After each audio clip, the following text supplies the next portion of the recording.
Couple more seconds.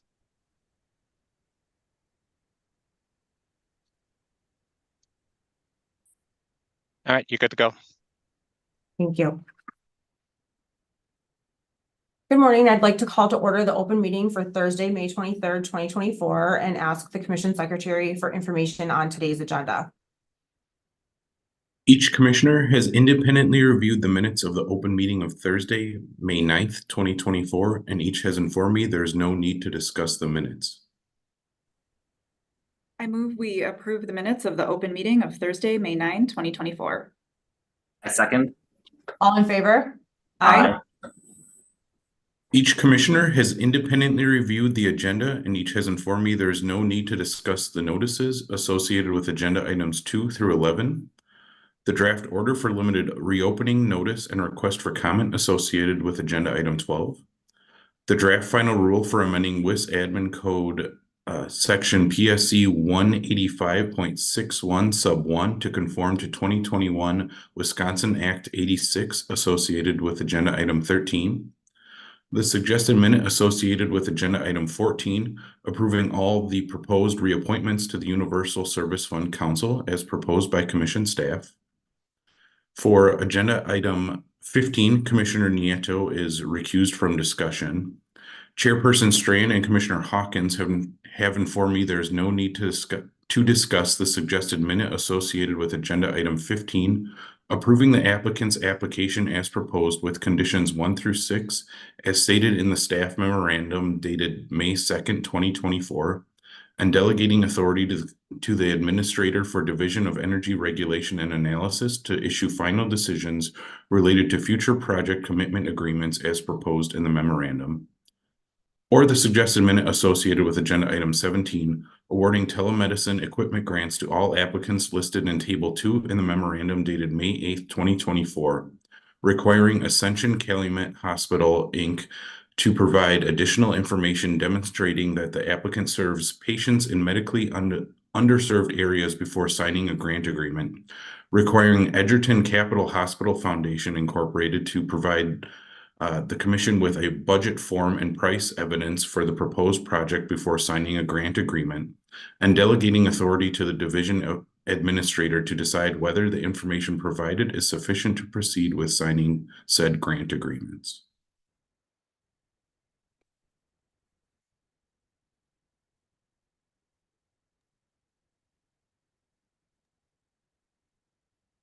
I move we approve the notices of investigation associated with agenda items 2 through 9.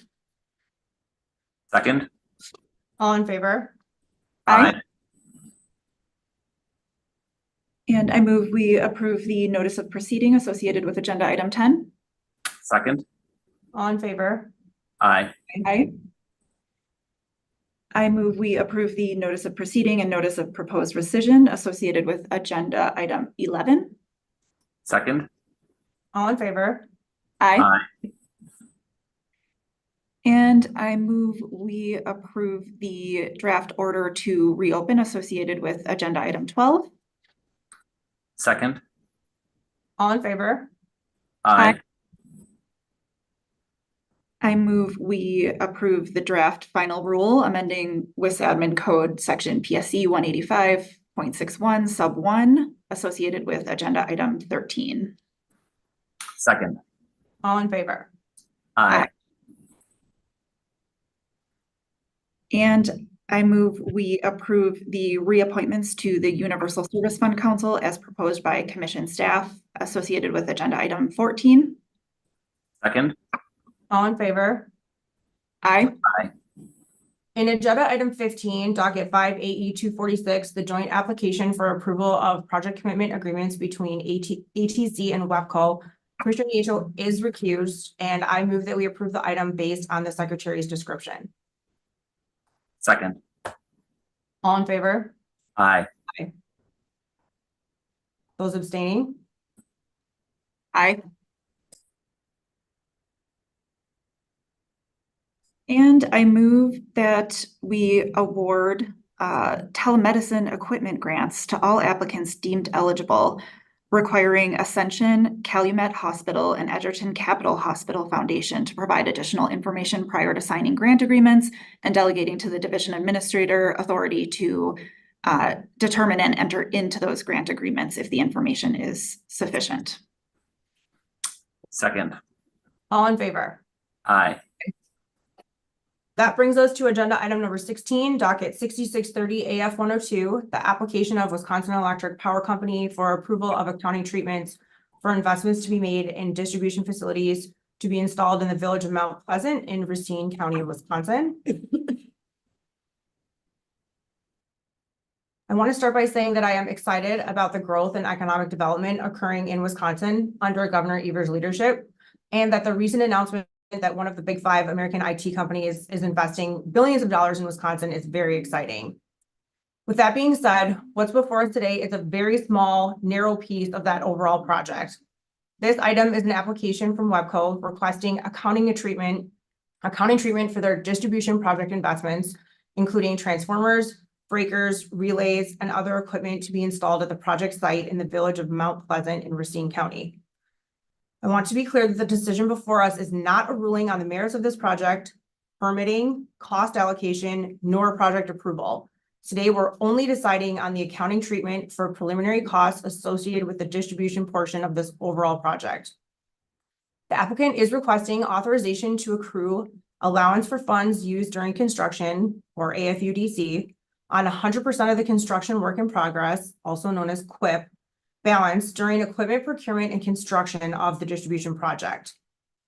I will discuss my position on both of these decisions before us as they are directly related, and then I'll turn it over to the other commissioners for their positions. It's not uncommon for the commission to weigh in on accounting treatment decisions of projects. Typically, these requests are taken up in an accounting docket, a construction docket, or a rate application, and the commission has found it reasonable to authorize AFUDC accounting treatment in conjunction with major projects.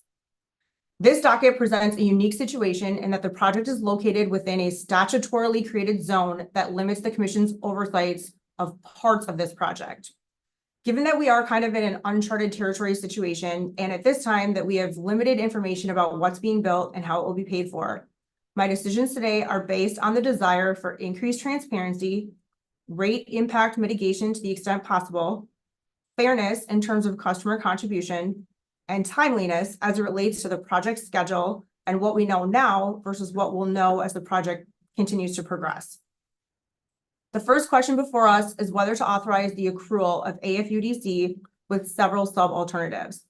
Here I'm at alternative 1, sub-alternative 1B. This option would authorize the applicant to accrue AFUDC on 100% of the distribution project QUIP balance and would restrict the applicant from earning a current return on QUIP for any costs associated with the project during procurement of the equipment and construction of the project as identified in the application. Under subalternative 1B, the applicant would be required to use its most recent authorized AFUDC rate of 8.45%. This alternative will allow the commission to further analyze the project accounting once we have more information, including updated and more accurate documentation regarding the agreed upon customer contribution. This option carves out these costs from current rates and the pending rate case to be taken up later this year. This is important because if these costs were to fall under the current rates, the impact of this would not encompass the full customer contribution. And if these costs were included in the pending rate case, it would result in a premature and piecemeal approach to accounting treatment of project costs.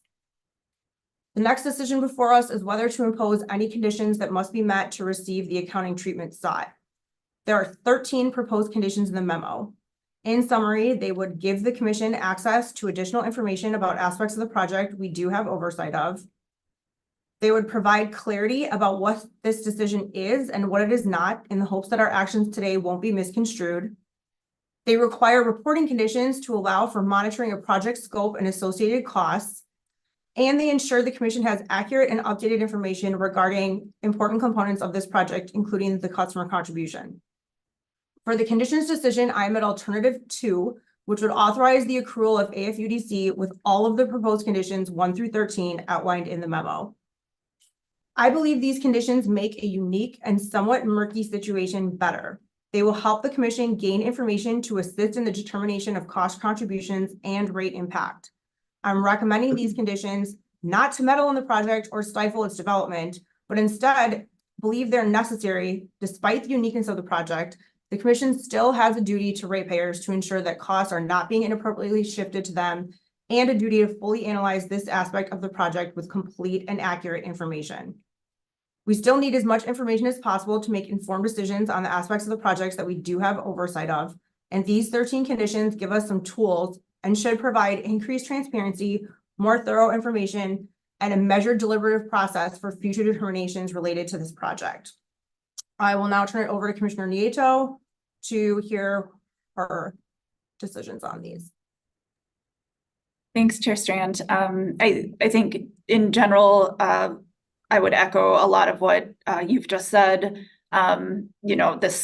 This very limited scope accounting treatment request is part of a broader and positive economic development story, but it is a unique situation, and due to the unique circumstances, we don't have all of the information at this time that we would usually have at this point in this type of request.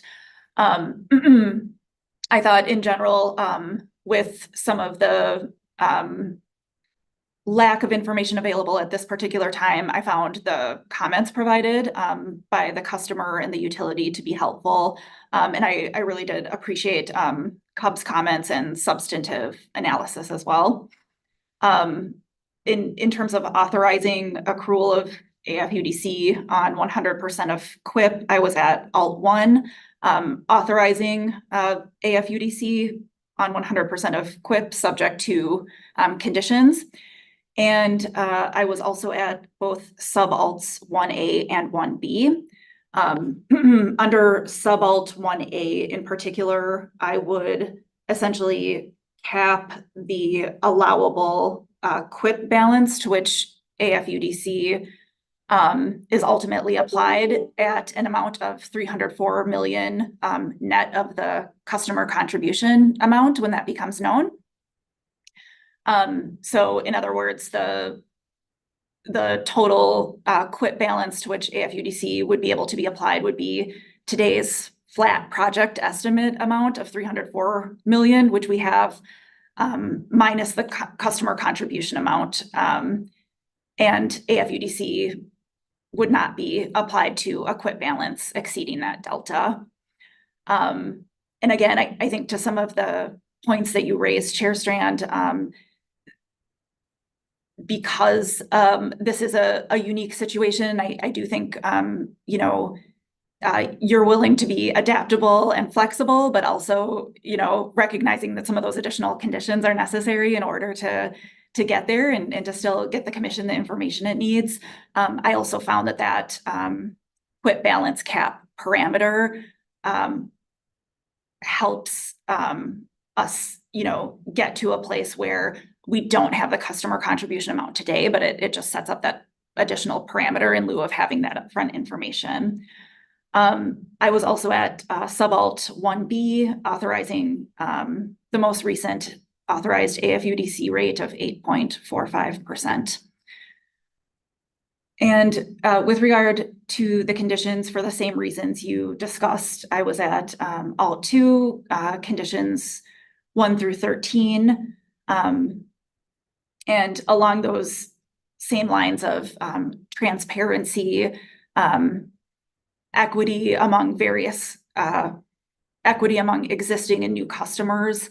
I took a look at specifically the service rules in Chapter PSC 113, Subchapter X, and then the utilities electric service rules, and it's Section 200 on new customer extensions. And I would suggest one additional condition 14, which would be that the utility provide the commission with any contract entered into with the customer pursuant to PSC 113 Subchapter X and Section 200 of the utilities service rule. So any contract essentially related to this new service extension and contributions in aid of construction, potential contracts for recurring O&M and that type of thing under the extension rules. And I think that's an additional piece within that same discussion of transparency and us gathering the information that we need in this case.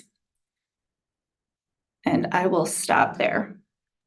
Thanks, Commissioner Nieto. Commissioner Hawkins? Thank you, Chair Strand. I think largely in agreement with the two of you. I also wanted to extend my thanks to CUB for their comments on the staff memo. That was particularly useful to myself and Michaela as the newest faces at this commission. It was really informative and instructive to us, and I appreciate their efforts in sharing their expertise. I also want to thank the customer for expressing their commitment to pay its own way and minimizing the overall financing costs and supporting the transparency of the costs and how they're recovered, and expressing interest in contributing to the overall finances before the project goes live. I thought that was a great message to be received. Like you, Chair Strand, I support the urgency of this exciting project, but we can't lose the ability to ensure just and reasonable rates just for the sake of urgency. And I think the conditions in our second decision point are useful in ensuring that transparency can set us up for ensuring reasonable rates going forward. So I was at alternative 1, both sub A and sub B, similar to Commissioner Nieto, again with the sub A being defined as earned on the delta between the 304 million cap and the overall customer contribution that they have expressed interest in contributing. Again, we don't know what that total is, but the conditions in the second decision item set us up nicely for understanding that as we move forward. And on the conditions, I was at alternative 2, all conditions. I'll just add on, I think the additional condition that Commissioner Nieto suggested seems reasonable. So I would support her number 14, subject to any further discussion we might have about that. So that's it for me. Thank you. We're going to take a super quick break and talk through some of these things, and we will be back.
Come on, we can get back on whenever.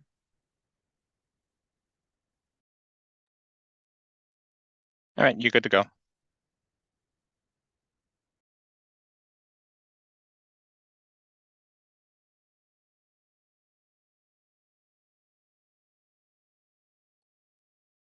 Okay, we're back in. Thank you. And thank you both for your comments. On the cap in 1A, initially I was comfortable that condition 12 outlined in the memo did provide sufficient assurances and cost control measures, especially if that number changes. But I can join Commissioner Nieto at her slightly modified sub-alternative 1A because I do think the added clarity and certainty on this, given all of the other uncertainties we have, is a good addition. As to the additional condition that Commissioner Nieto offered, so that would become condition 14. I do think it aligns well with my stated desire for increased transparency and available information on this. So I can support the addition of that condition as well. So I believe that means we're all in the same place. And with that, we're ready for a motion on this item. Thank you, Chair Strand. I move we authorize the accrual of AFUDC on 100% of QUIP with the conditions pursuant to our discussion today. I second. All in favor? Aye. Next, we have agenda item 18, docket 9713 FG 2022, preventing outages and enhancing the resilience of the electric grid formula grant. And Commissioner Nieto will lead our discussion of this item. Thank you, Chair Strand. We have a discussion today of the Wisconsin Grid Resilience Grant Program. This is a new federally funded program administered by the Office of Energy Innovation. This was authorized in the bipartisan infrastructure law. It's a 5-year formula grant program with formula funds going to states and Indian tribes. The purpose of the program is to improve the resilience of the electric grid against disruptive events. These are events in which operations of the electric grid are disrupted, preventatively shut off, or cannot operate safely due to extreme weather, wildfire, or a natural disaster. I think some of the discussion of these grants and measures today are timely in light of the storms we've been experiencing across Wisconsin this week. We have some specific objectives related to this grid resilience program funding. These dollars really are to invest in the modernization and hardening of Wisconsin's electric grid. It's to reduce service disruptions in disadvantaged communities, such as those with rural, energy burdened, or racial minority populations, and to increase the skilled workforce able to support these activities across Wisconsin. In order to roll out this new program, the Commission held a public hearing back in January of 2023 and gathered input as to how this program should be set up and scoped for our state.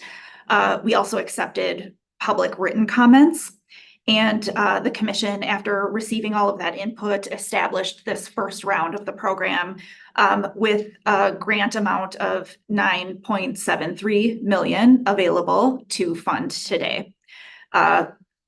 In this scoping process, the Commission did set aside 75% of that grant amount to small utilities and decided to allow all of the activities that the federal government allows.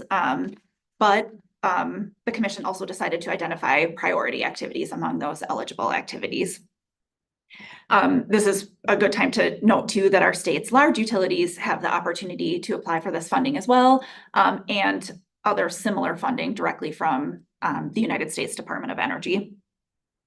So just a couple of examples of priority type activities. These are weatherization technologies, use of distributed energy resources for enhancing system adaptive capacity, hardening of facilities, training, recruitment, retention of workers. There's a long list of priority activities, but those are some of what the Commission was looking for in this round. OEI opened the grant applications in November of 2023 and ultimately received 20 applications from 17 different applicants, requesting a total of $9.76 million.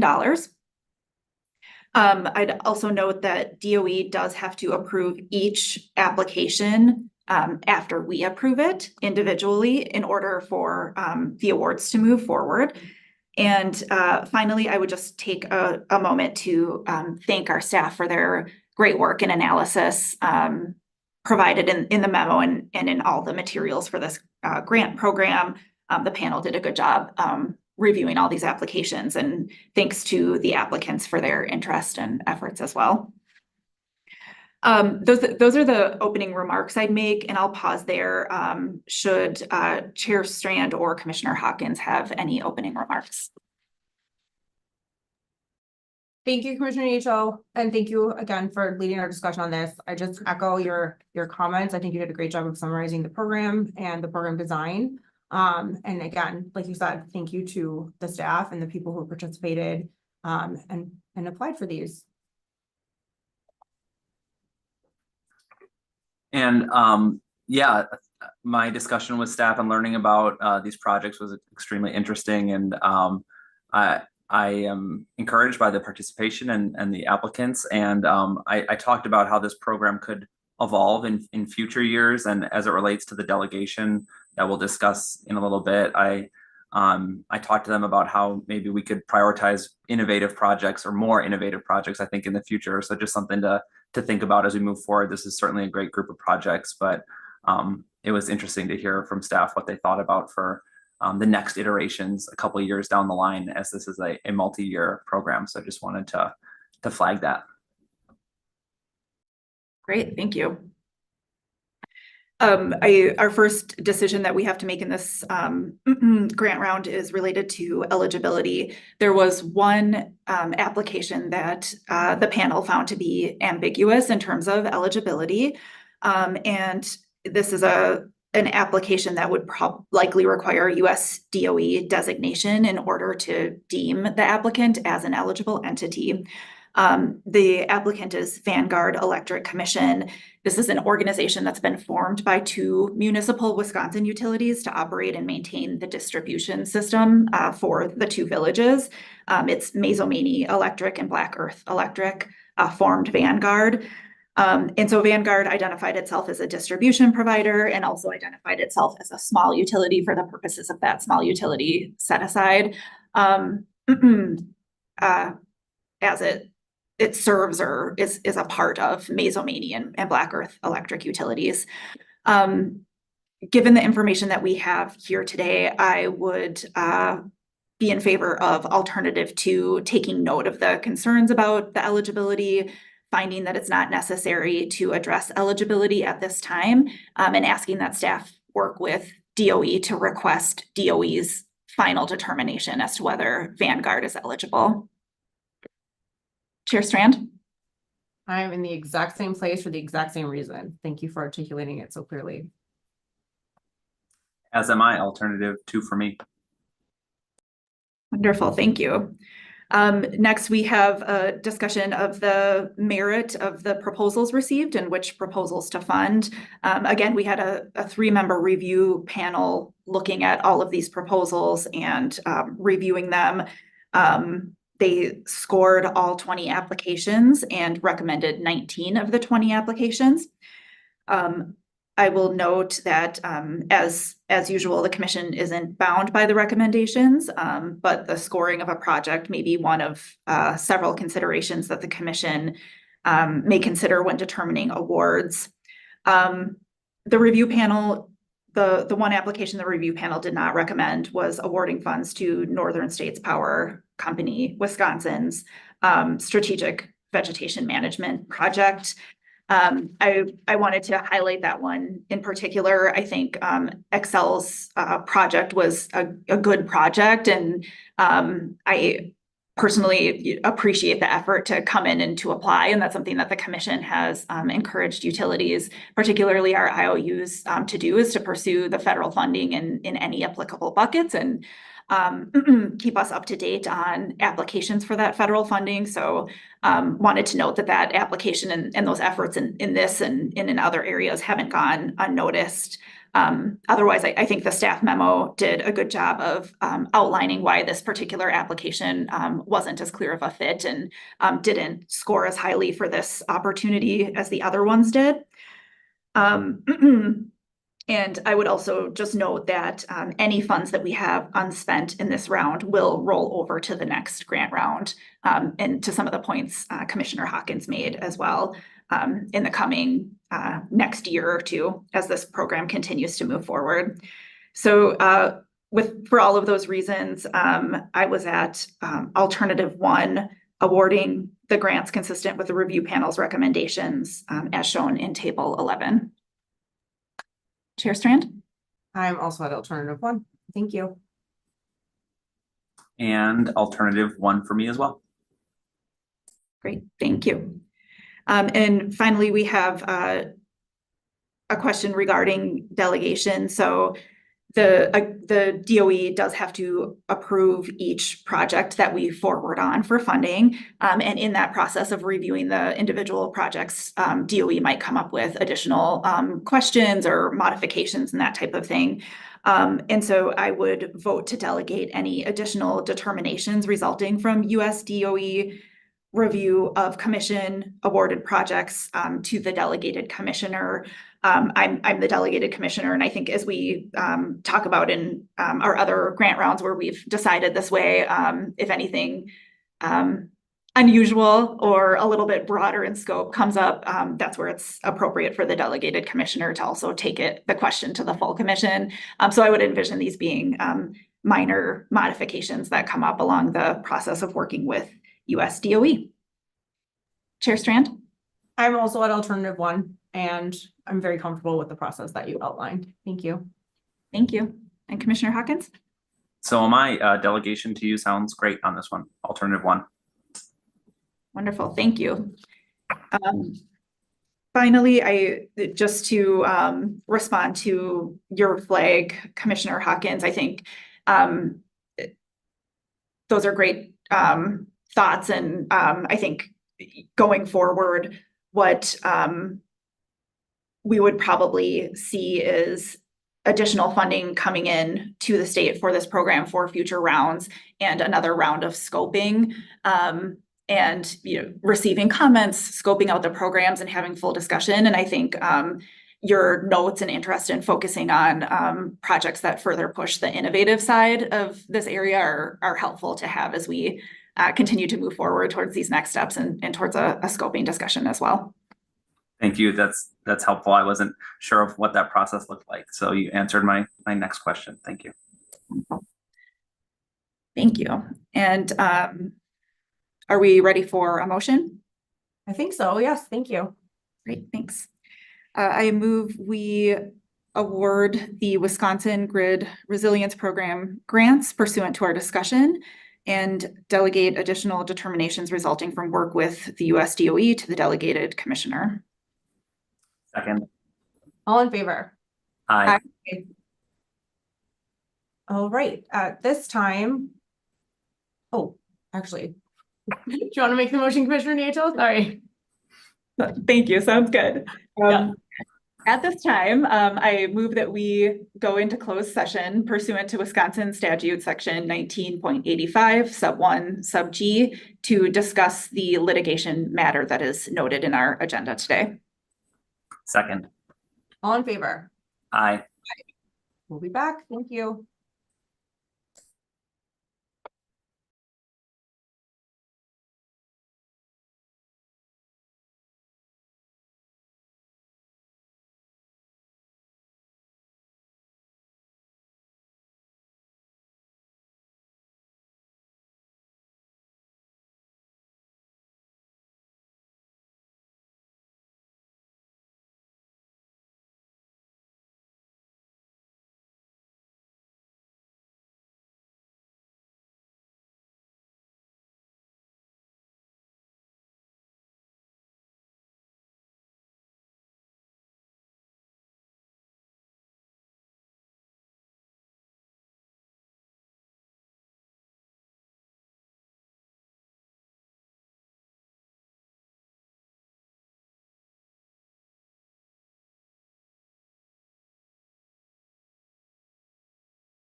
You good? Yes.